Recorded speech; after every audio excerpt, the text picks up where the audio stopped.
Familia linda, gracias por acompañarme en otro episodio de este video podcast. Hoy les quiero contar algo, porque desde que yo era niña, en casa, se tenía que ver un programa que se llamaba Anda Pa'l Cara.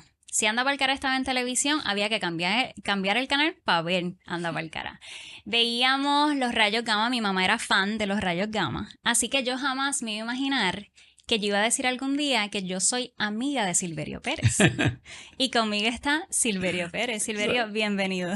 Bienvenida a esta conversación que miro con mucha ilusión, porque ahora digo yo te descubro a través de las redes sociales y me hago fanático de lo que tú haces, con la profundidad con la que lo haces.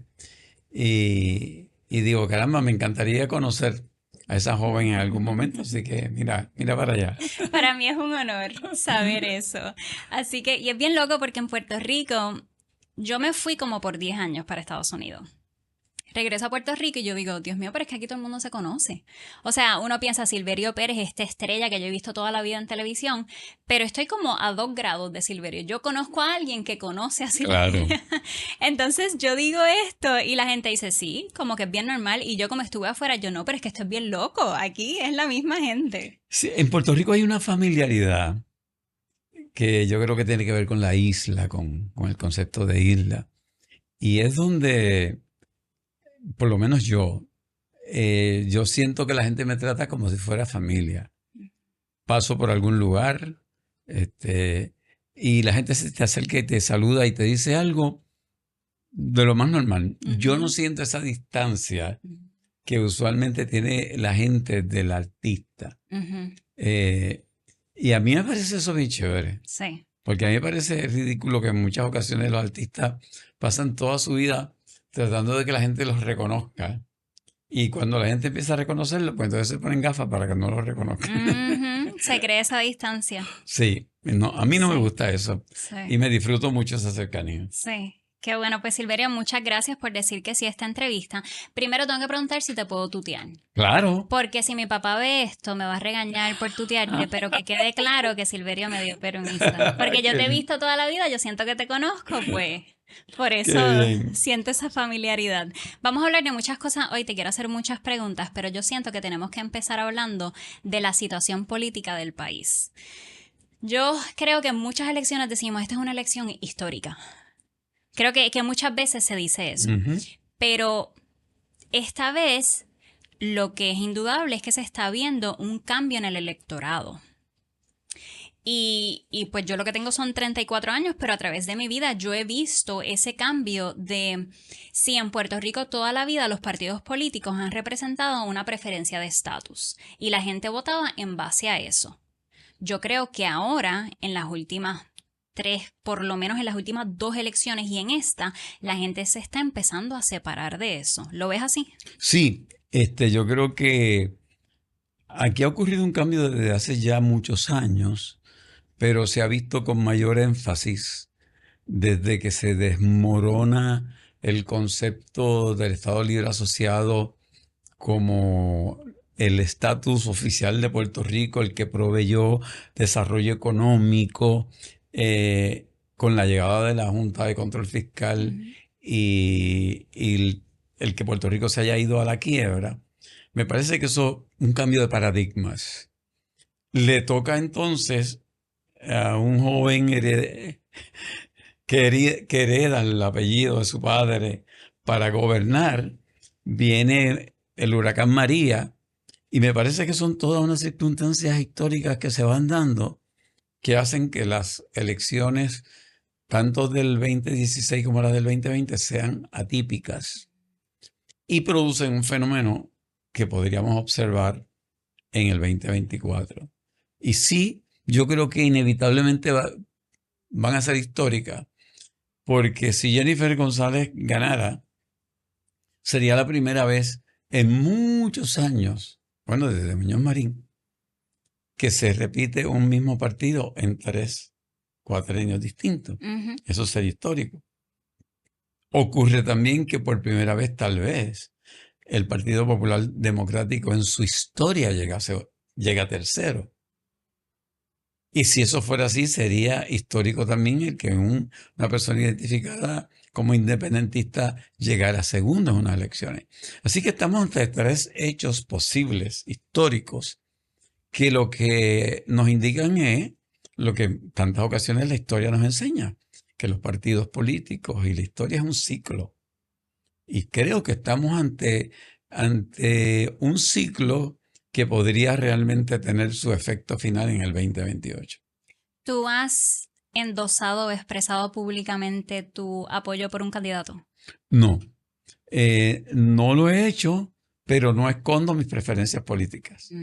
Y me parece que eso es una diferencia bastante grande, porque el que uno endose directamente, y no lo descarto, pero el que uno endose directamente a un candidato en varias ocasiones puede darle la impresión a la gente que eso te quita objetividad.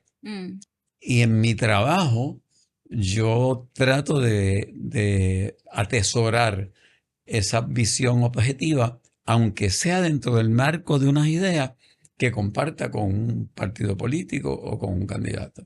¿Y cuáles son esas preferencias centrales de tu pensar político? Pues yo creo que la colonia ha producido un fenómeno en Puerto Rico terrible.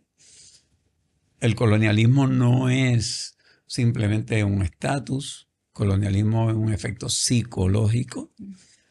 Y nosotros como colonia estamos viviendo un deterioro social, económico, político que tiene que ver con eso. Y yo, desde los años 70, soy de la idea de que esto es un problema que hay urgente, que hay que resolver en el país. En los años 70 yo fui muy activo a través de la cultura, con la canción Protesta, con el activismo político, producto de que veníamos de la etapa de la guerra de Vietnam. La década del 70 de la que me siento parte fue una década en que se cuestionó todo, inclusive las relaciones interpersonales, de pareja, de todo. Y desde ese momento nos planteábamos la necesidad de crear una sociedad nueva, que produjera un hombre nuevo, se hablaba en aquel momento. Pero siempre he defendido el derecho del pueblo puertorriqueño a construir su propia historia. He defendido siempre la justicia social. Me parece que el desequilibrio económico que hay en Puerto Rico, la brecha de equidad y la brecha económica que hay entre distintos sectores, fomenta el que haya sectores excluidos que producen su propia cultura, inclusive su propia música, su propia forma de mirar la vida y de vivir la vida. Y entonces nos quejamos en muchas ocasiones del narcotráfico, del crimen, pero es todo producto de un andamiaje colonial que se ha ido deteriorando. Frantz Fanon hablaba de cómo la colonia producía los entes coloniales que se viraban en contra de sí mismos. Y esto lo hemos estado viviendo. Y yo creo que eso hay que ponerle atención. Los partidos políticos parecen caricaturas. Estamos viendo una campaña caricaturesca donde se utilizan términos de meter miedo que son productos de esa Guerra Fría que vivimos en los 70. A los que vivimos eso nos parece tan y tan ridículo la utilización de conceptos que ya absolutamente pasaron de moda, pero todavía facturan contra el ser no educado, a ese que ya el sistema público no le enseñó a tener pensamiento crítico. Se factura contra eso. Mucha de esa campaña es un insulto a los que va dirigida. Y yo creo que como parte de eso, esto que hablamos de la mente colonizada, yo lo veo bien presente en Puerto Rico porque uno puede hacer el argumento de que tal vez nos conviene más ser Estado de los Estados Unidos, y eso yo lo puedo entender. Pero hacer ese argumento en base a que no podemos solos, a que Puerto Rico tiene que depender de los Estados Unidos para tener una base mínima de bienestar, es ahí donde yo veo el problema, porque se le inculca esto al pueblo puertorriqueño, donde yo me sorprendo ver videos históricos. Cuando estoy haciendo mis reportajes me pongo a ver videos de hace muchos años donde la palabra, por ejemplo, soberanía, que es el poder de autogobernarte, se convirtió en una palabra mala en Puerto Rico. O sea, el uno ver una entrevista donde hay un político tratando de desligarse por completo. Yo no soy soberanista. No, porque sabe que eso le va a afectar políticamente, porque en Puerto Rico soberanía es sinónimo de algo muy malo. Independencia es algo muy malo. Sin embargo, la dependencia se ha vuelto la norma y a lo que queremos aspirar. Sí, en la colonia todo es al revés. A mí me tocó dar como 110, yo creo que yo di sobre 110 charlas sobre soberanía, producto del Instituto Soberanista que se creó en Puerto Rico, que después fue la base sobre la cual se fundó el movimiento Unión Soberanista. Y ese movimiento que hicimos de ir dando charlas por todo Puerto Rico sobre lo que era la soberanía, estaba basado en el libro Soberanías Exitosas de Ángel Collado Schwartz, donde por primera vez él tomaba unos ciertos países parecidos un poco a Puerto Rico, que eran soberanos y que habían tenido éxitos en su soberanía. Y a mí me llamaba la atención estar en Comerío, en cualquier pueblo. Y hoy vamos a hablar de soberanía. ¿Qué es soberanía? Cuando yo empezaba a explicar, tú veías en los rostros de la gente como una transformación de, curiosamente, posteriormente a esas charlas, se da un plebiscito aquí donde se puso por primera vez el ELA soberano y hubo miles de personas que votaron por eso. Y yo creo que ayudamos a desmitificar ese término de soberanía y convertirlo en lo que es, en la autoridad que puede tener cualquier persona o cualquier comunidad de mandar sobre sí mismo.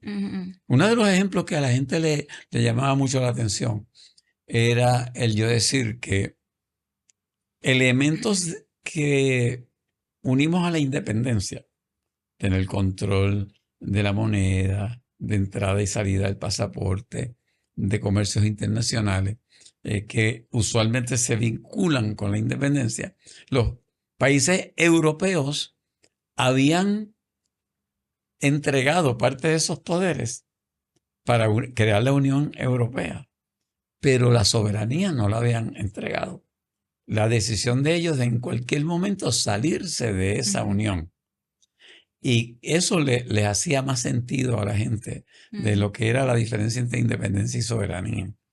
Que yo creo que en última instancia, esto lo digo sabiendo que para mucha gente le puede chocar, yo creo que la palabra independencia viene del siglo XIX, con otras circunstancias históricas en aquel momento.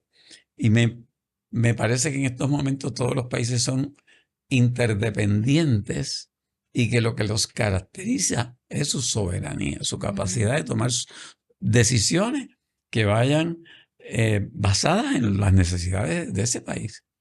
Mencionaste los movimientos pro-paz de los años 60, 70, la guerra de Vietnam.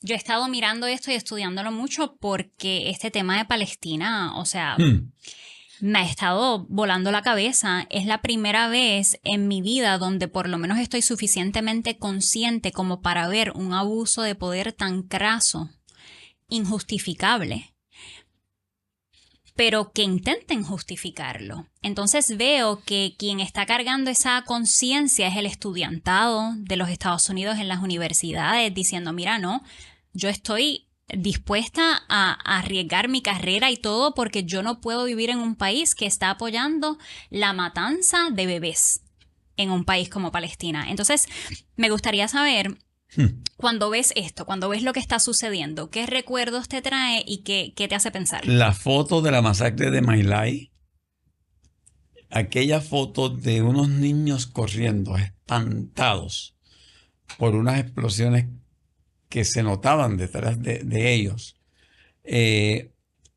Eso hizo que esa juventud de los 70 dijeran, esto no puede ser. Sí, yo estuve leyendo de la masacre de My Lai porque es como tantas cosas que a uno no se las enseña, pero me puse a leer sobre esta masacre y según recuerdo lo que leí, eran soldados estadounidenses que matan como a unas 500 personas en Vietnam. Una aldea.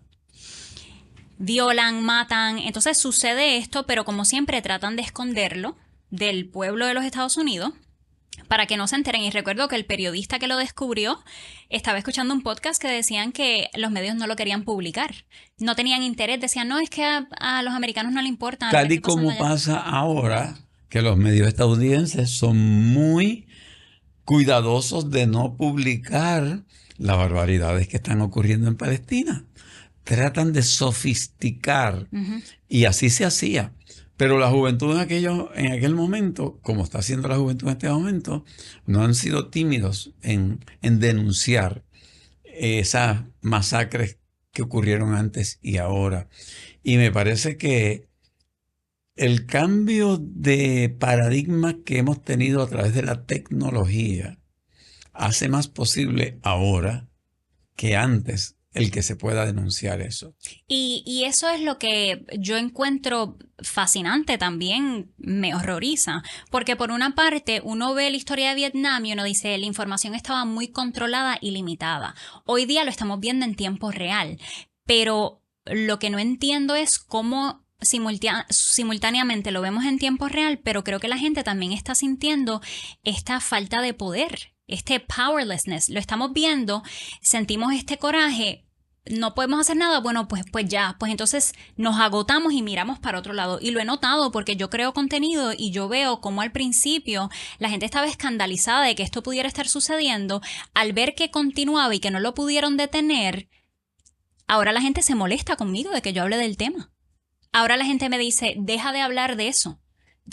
Trump va a ser peor. Como quien está en el poder es la administración Biden y Harris, me dicen, no hables de eso porque va a afectar el chance que tenga la vicepresidenta de ganar la elección. Y yo, pero es que mi labor no es que elijan a la vicepresidenta como presidenta, ¿no? Pero a lo que voy es que se nota esa diferencia. La misma gente que antes estaba horrorizada, ahora siento como una aceptación. No sé si en algún momento en la guerra de Vietnam viste también como ese agotamiento de la gente. Llegó el momento en que los que protestábamos contra la guerra de Vietnam, los que nos negábamos al servicio militar obligatorio, fue una novedad en un momento determinado y ya después el sistema se encargó de tildarnos pues de izquierdosos y lo mismo, hacer carpetas de subversivos, de vincularnos con grupos del clandestinaje, y llegó el momento en que pudieron ser bastante efectivos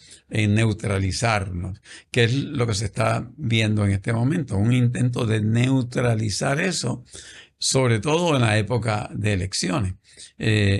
Y yo creo que cuando uno cree firmemente en una idea, cuando hay un asunto humanitario como el que se está planteando con respecto a Palestina, pues bien, los que quieran echar eso a un lado por un evento inmediato como son las elecciones, bueno, pues allá ellos con su conciencia, ¿verdad? Pero uno no debe dejar de denunciar eso. A mí me parece que ese es el talón de Aquiles de Kamala Harris. Me parece que ese es el punto más débil de ella en su discurso político. Y sí, yo creo que en muchas ocasiones la política es el arte de lo posible, de lo que se puede hacer en un momento determinado. Pero eso no quiere decir que dentro de esas posibles alianzas que se hagan, uno no deje de denunciar lo que tiene que denunciar y decir las cosas como se tiene que decir. Y más allá de estas elecciones, yo también trayéndolo de nuevo a Puerto Rico, yo lo veo como... Hice un video donde dije, se está cayendo el velo de esta imagen de los Estados Unidos como salvador del mundo, como quien defiende los derechos humanos en todos los demás países, porque nuevamente no se justifica el apoyo que tienen con Israel cuando están cometiendo estas atrocidades.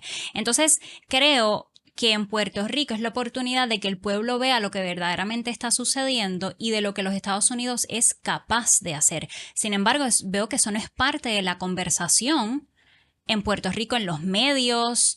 Siento que muchas veces vemos esos temas como que no tienen nada que ver con Puerto Rico. Y creo que nuevamente eso va a esa mente colonizada de que no queremos ver a Estados Unidos en una luz negativa. Y en esa década que nos tocó ser activos y denunciar lo que estaba ocurriendo, una de las cosas que se hizo fue el denunciar aquellos lugares del mundo donde Estados Unidos se metía a cambiar gobiernos, a fomentar golpes de Estado, a apoyar dictadores sangrientos y criminales, y quitar ese manto de que no, la democracia versus el comunismo. No, aquí no estamos hablando realmente de eso. Y es curioso que pasan tantos años, estamos hablando de 50 años, y todavía se utilizan esos miedos de los 70 para las elecciones del 2024, donde daría la impresión de que Estados Unidos, que se ha metido en cualquier sitio del mundo que le ha dado la gana para cambiar los resultados que no le favorecen, se hiciera de la vista larga en Puerto Rico y que va a venir el comunismo y el socialismo a través de Juan Dalmau. A mí me parece tan ridículo el planteamiento que yo no sé cómo. Bueno, sí sé que hay personas que se lo pueden creer porque no leen, porque no se educaron, no desarrollaron un pensamiento crítico y son víctimas del mismo sistema. Pero yo creo que llega un momento donde ese discurso deja de ser efectivo. Bueno, sí. Yo estoy convencido de que, por lo que yo he visto por tantas y tantas y tantas elecciones, ese tipo de campaña virulenta negativa usualmente no se tira hasta pocos días antes de las elecciones, porque su carga negativa es tal que se convierte en un boomerang y rebota. El hecho de que se haya utilizado tan temprano en la campaña, a 2 meses y pico, me dice a mí muchas cosas. O que no hay una buena planificación de campaña de los que lo hicieron, y lo hicieron por un temor de unos números que vieron en una encuesta, y no conocen la historia de cómo las campañas políticas pueden virarse en contra. Ahora mismo, ¿cuánta gente ya no hay haciendo en las redes sociales humor del ridículo de esos anuncios? Ya eso se está desmonorando. Tú no puedes mantener ese tipo de campaña por mucho tiempo. Si lo hubieses tirado una semana antes, tenía un efecto. Ahora, ¿de qué vas a hablar si ya llevaste la cosa al máximo? Y me parece que eso también dice mucho de a quienes representa este tipo de campaña. Sí, y que hay tantos temas que tocar, que se pueden tocar con seriedad, profundidad, que me parece un discurso tan superficial que es difícil defenderlo. ¿Cuál es el plan contra la corrupción de fondos públicos? ¿Cuál es el plan de convertir la educación nuevamente como una opción de desarrollo económico en el país? De que sea la gente educada y preparada el valor más importante que Puerto Rico pueda ofrecer al mundo. Cuando se va a hablar de cómo cerrar la brecha entre los que más tienen y los que menos tienen, que es el semillero donde crece el crimen. Cuando se va a hablar de tantas y tantas cosas que la salud mental en nuestro país, que es un problema serio. El problema de cómo envejece nuestra población y las necesidades que tiene esa población envejeciente. Aquí hay unos problemas que son críticos y de esos no se están hablando. O si hay candidatos que lo hablan, tienen que utilizar tiempo para defenderse de estas barbaridades que ponen en los anuncios.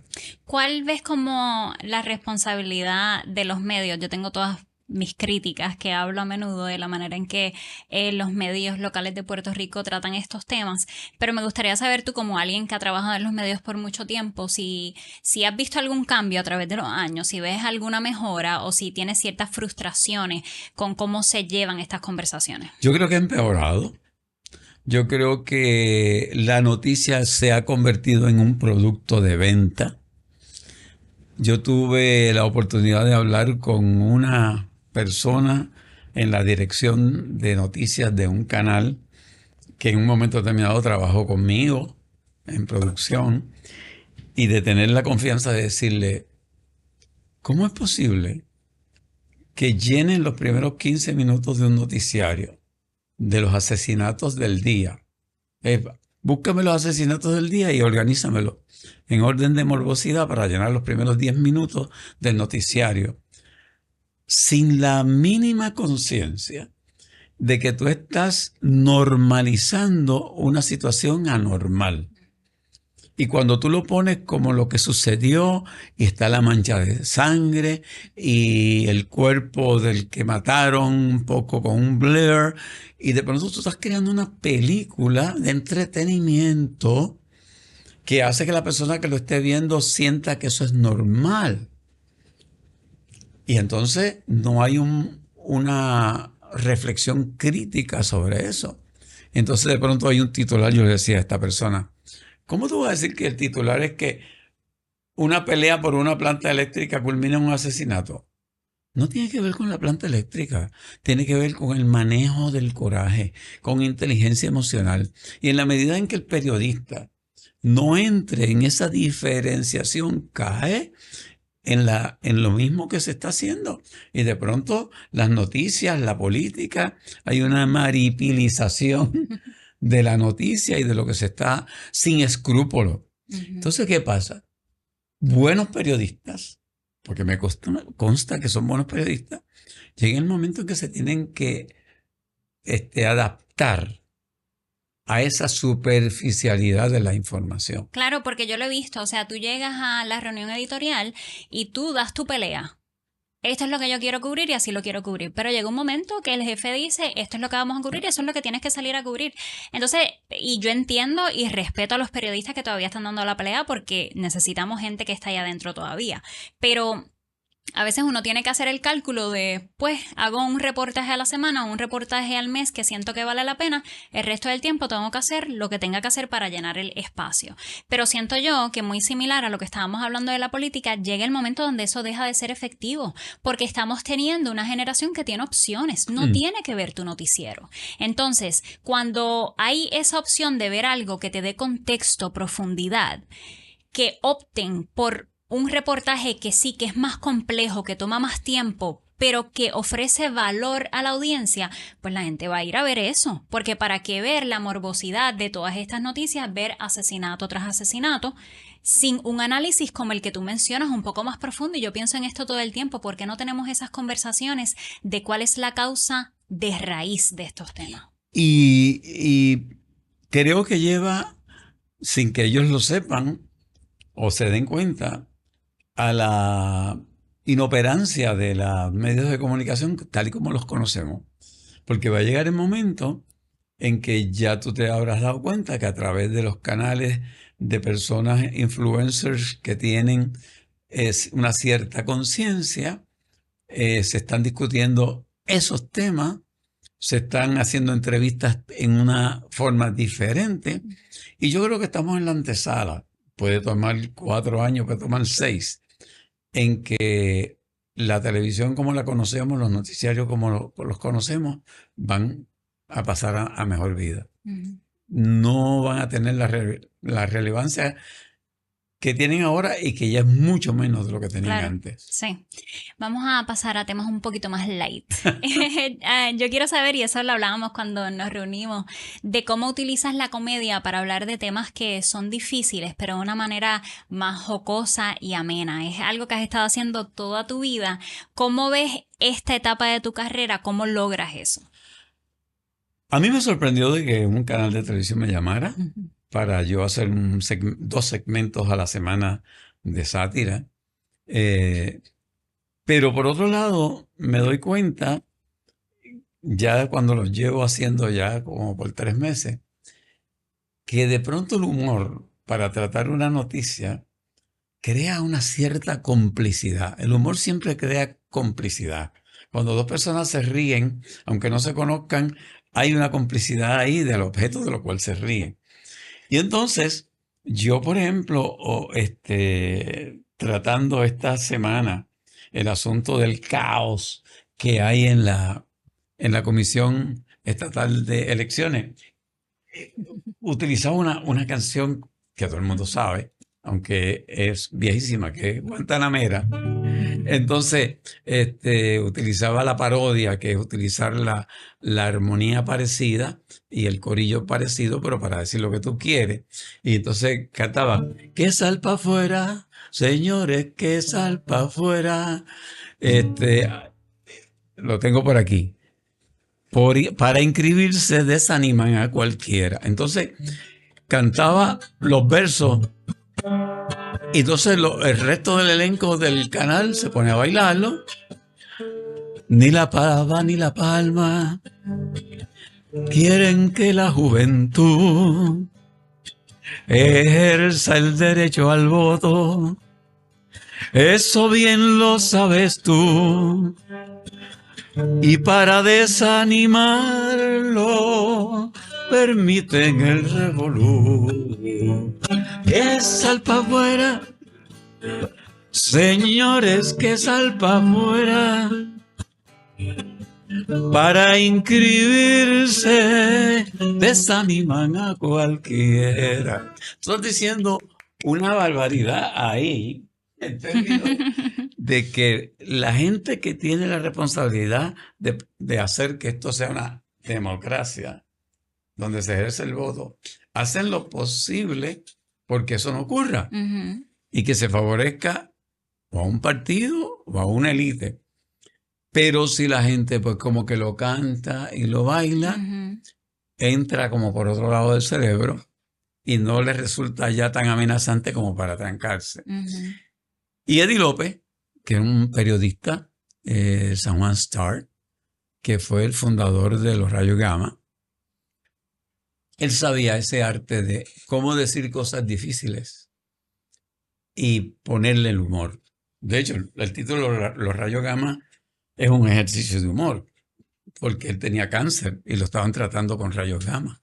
Y él decía que lo que a él se le ocurría era el efecto de los rayos gamma sobre Eddie López.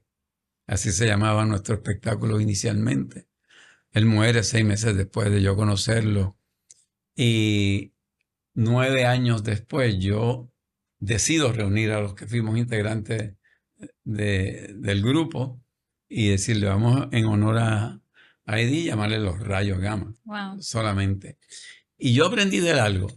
Y es que si tú a través de la risa o a través de la sonrisa logras que la gente reflexione, te reíste y de pronto dices, wow, después de esa risa que te provocó tal cosa, estás haciendo un trabajo bien contundente.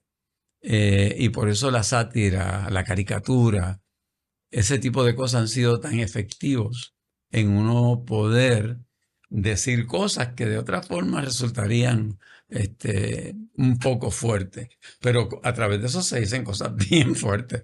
¿Y cómo te vienen esas ideas? Porque el proceso creativo es diferente para todo el mundo. A veces yo estoy fregando y de momento pienso en una idea para un video y tengo que ponerme a escribirlo y me sale así como todo de cantazo. ¿Cómo es tu proceso? Yo creo que ya después de tantos años, yo llevo escribiendo Los Rayos Gamma, el libreto completo de Los Rayos Gamma ya lo vengo escribiendo desde el 1980 cuando lo reuní nuevamente. Ya uno desarrolla como que un mecanismo en el cerebro donde ya te salta a la vista en la posibilidad de una parodia. Y cuando Nicky Jam viene y apoya a Trump y Trump cree que es una mujer, y entonces a mí me viene rápido que hay una canción de él que dice, ¿cómo tú te llamas? Yo no sé. O sea, parece hecha para que Trump la cantara. Y entonces es como que ya hay una alerta que todo lo que ocurre ya uno lo traduce. A eso súmale, en mi caso, el que yo vengo de una tradición de campo, de la décima. Y la décima, que es una forma de versar bien estricta y bien difícil, pero que uno en el campo aprende a hacer décimas casi espontáneamente. Pues entonces eso también me facilita a mí la rima, la búsqueda del verso. Ahora mismo, antes de venir para acá, me acaban de llamar para decirme que el 3 de noviembre, pues ya pronto, vamos a tener un show de los Rayos Gamma para una convención privada y que quieren 1 hora de show. Pues ya yo sé que me debo poner a escribir eso. No me intimida, al contrario, como que me excita. Y a mí la escritura me produce como que un estado de alerta, de satisfacción. Y me ha pasado con las columnas también del periódico. Pero ahí me permito ser más serio, ahí me permito que el humor sea una pincelada, pero no es el foco principal de lo que escribo. Pero también me provoca eso, el cómo yo puedo decir unas cosas que a la gente le abra espacios. Hablando de escribir, terminé el libro de Silverio, El secreto de mi padre. Buenísimo. Silverio sabe porque le mandé mensaje que ya en las primeras páginas me tenía llorando. Y es específicamente esta parte sé que lo has comentado en entrevistas, del momento en que tu papá se levanta como hacía todas las mañanas a llamar el nombre de su esposa, de tu mamá. Y para mí fue este sentimiento de, Dios mío, una vida entera. 77 años de casados, ¿no? Una vida entera, el amor de tu vida. Y puedes tener ya 100 y pico de años, pero esos sentimientos están ahí.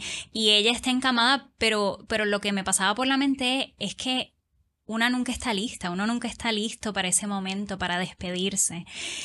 Cuando me hablas de escribir y de tu proceso de que te emociona el sentarte a escribir estas historias, al ser algo tan personal, ¿cuál fue tu relación con ese libro? Fue un reto bien grande porque yo sentí la necesidad de escribirlo en el momento en que mi papá actuó, como tú leíste, que actuó a horas o a minutos después que se llevaron a mami hacia la funeraria.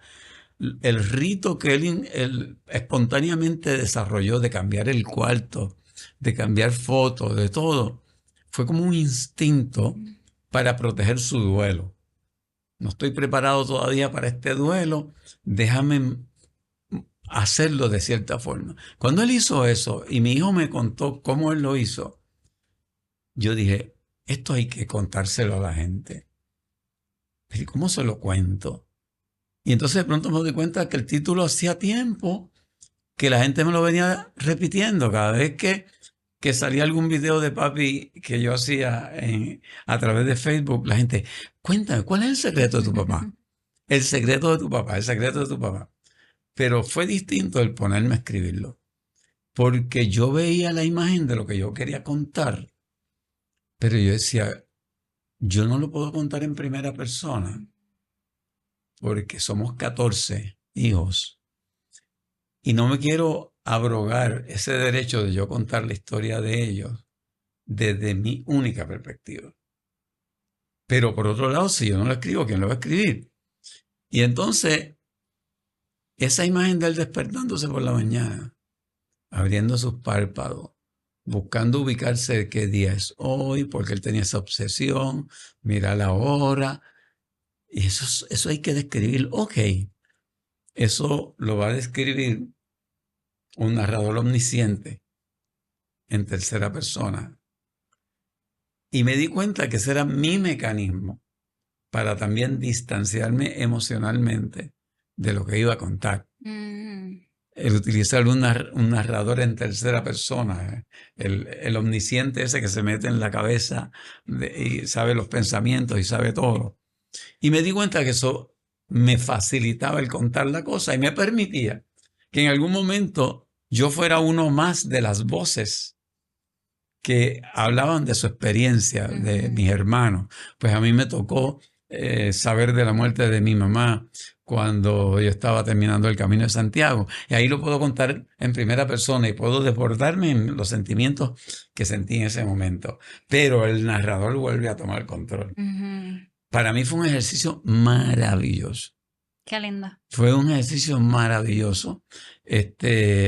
que yo no me lo esperaba. Lo siento como un regalo más de mi papá. Le hicieron esta semana una mención honorífica al libro en el International Latin Book Award allá en Los Ángeles, entre miles de libros que se someten. Y me pareció que el libro pues posiblemente toca a la gente porque les recuerda a alguien en la familia de los cuales papi era como un símbolo también. Para ti, porque lo más lindo es que sale el libro y tu papá está vivo, así que... Y puede ir a la presentación del libro cuando a sus 109 años. Entonces, ¿él fallece a cuántos meses? A mes y medio de cumplir 110. Wow. Entonces, ese proceso de escribir el libro, ¿de alguna manera te ayudó en el proceso de duelo de perder a tu papá? Pues yo decía que la bendición que yo había recibido de tenerlo fuera extraordinaria, pero que no me iba a durar toda la vida. Cuando él reacciona así a la muerte de mi mamá, yo digo, este es el momento de yo hacer el libro sobre papi. Y yo soy muy metódico en cuando me pongo una meta. Y yo digo, ok, si voy a escribir un libro sobre papi, debo presentarlo cuando cumpla 109 años. De ahí para acá, ¿qué tengo que ir haciendo? Yo di un curso sobre eso, de cómo hacer un libro para que uno tiene que planificar eso de esa forma para que uno no se pierda. Ay, no estoy en el mood de escribir. No, hay que escribir, aunque no estés en el mood de escribir. Por lo tanto, yo tenía como meta el sacarlo y presentarlo para su cumpleaños 109 y lo logré. Y entonces ya de ahí, pues fue muy relajante el poderlo vivir los meses siguientes que él estuvo hasta que murió. Pero yo también tenía otro propósito con el libro, y era que todo lo que hiciera el libro ayudara a pagar el cuido 24/7 que queríamos darle a él como calidad de vida, además de los cuidos nuestros. Y se logró también eso. Qué lindo. Se logró. Tengo curiosidad de eso, del proceso del duelo, porque me habías comentado que el mostrar su proceso de duelo fue como una lección, ¿no? Sí. Entonces, en el momento en que, y recuerdo, vi recientemente una entrevista donde dices que cuando pensabas en perderlo, no sentías tristeza. ¿Te pegó ese duelo como tú esperabas que te pegara o fue diferente? No,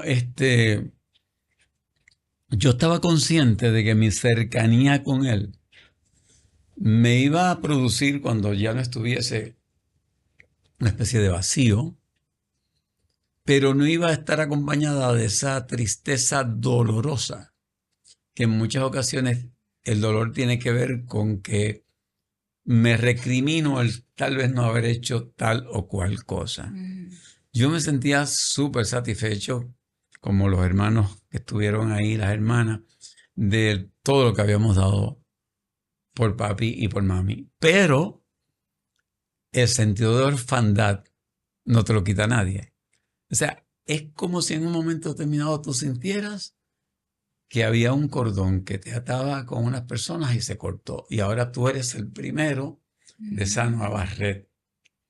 Y eso es un sentido que asusta por la responsabilidad, asusta porque ya no tienes como que una referencia. Y a mí me pasa todavía hoy día.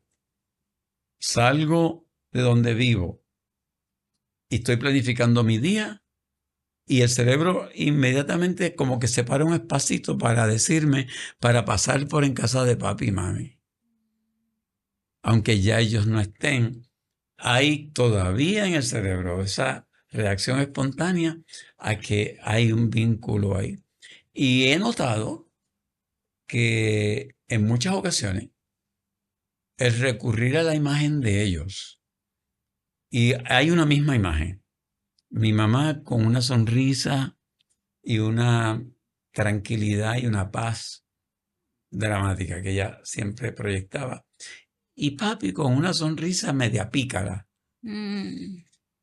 Esa imagen de ellos que fue plasmada en unas fotos y que fueron las fotos que estuvieron ahí cuando le rezamos los rosarios a ella, cuando le rezamos los rosarios a él, vienen a mi mente en momentos algunas veces un poco tristes. y logro conectar como con ellos, darle las gracias por todas las enseñanzas que me dieron y echar el resto de mi parte porque sé que eso a ellos les hubiese gustado. Y me consta que esto ha tocado a otras personas en situaciones similares porque cuando nos reunimos, una mujer se te acerca y dice muchas gracias, gracias porque yo escuchar de tu proceso con tus papás, para mí me ha significado mucho porque mi mamá nos dijo que tenía demencia la mamá. Sí. Y es bien lindo ver cómo algo tan personal y de tu vida puede ayudar a otra gente en sus situaciones personales. Y esa es la magia de la escritura. Y esa es la magia de escribir. Y yo no vine a descubrir eso hasta casi el 1998, fue mi primer libro, pero no vine a descubrir que ese era el oficio que quería ejercer hasta mucho después.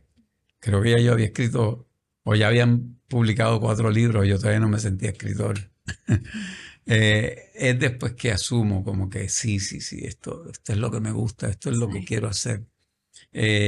No riñe con la guitarra, no riñe con otras cosas, pero es donde es mi espacio. Es mi espacio. Sí, es que son tantas cosas las que nos has regalado al pueblo de Puerto Rico que yo puedo decir que estoy muy agradecida. Silverio, gracias por esta entrevista. ¿Qué podemos esperar de ti? ¿Qué otros proyectos quisieras que la gente sepa que vienen por ahí?